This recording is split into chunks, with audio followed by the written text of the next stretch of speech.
Here, that's Jan-Jan Joubert. So far, the projections have been that there will be a hung council in Ekurhuleni, that the DA will take Cape Town, and that smaller parties could end up becoming kingmakers in quite a few areas. I think you're expecting Ekurhuleni to be a hung area. But for now, let's, hung council, let's talk about KwaZulu-Natal. Good afternoon, Jan-Jan. Thank you very much for coming back. You've had a very busy morning here with our projections. Let's take a look at KwaZulu-Natal. For different reasons, I thought we can focus them on start.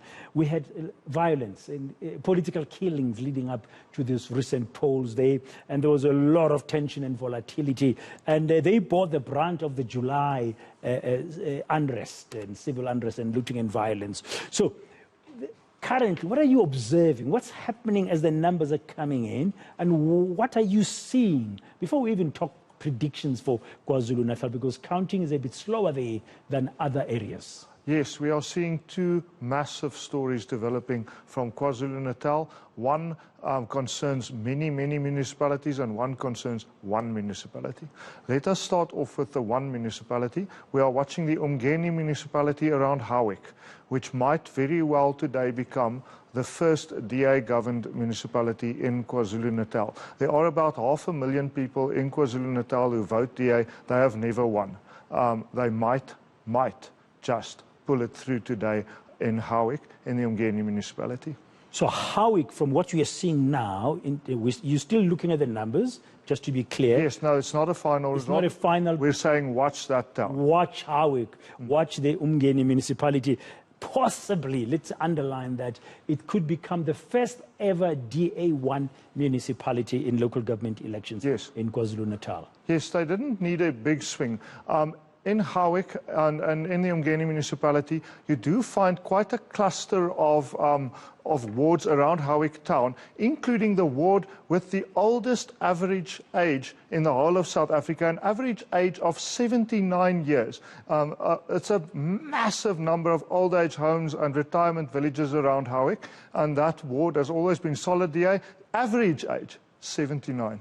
Okay, we'll have to watch and see what happens there. Was there ever big development this hour that you're witnessing in KwaZulu-Natal? Yes, it has been developing, and it has been developing for a few years, for perhaps 2 years.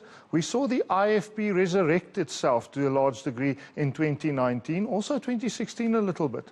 Well, today is going to be the big day for the IFP. They are sweeping the north of KwaZulu-Natal.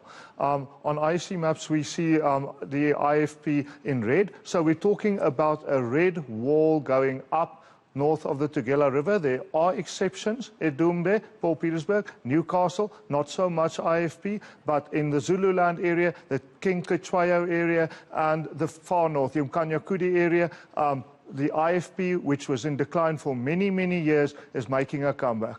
So there's a big red wall, and we are using the color red there because on the IEC map, when they use different colors for different parties, IFP has been assigned the red color. Yes. And you're seeing it solidly there developing. So it's too early to call at this stage, but the trend is looking like it's an IFP Zululand. Yes, absolutely, with the exception of Umhlatuzi, which is Richards Bay and Pangeni, which might have a hung council, but the rest of the councils in the Zululand and up the north coast, north of the Tugela River, IFP people will be celebrating very deep into the night. They've waited a long time.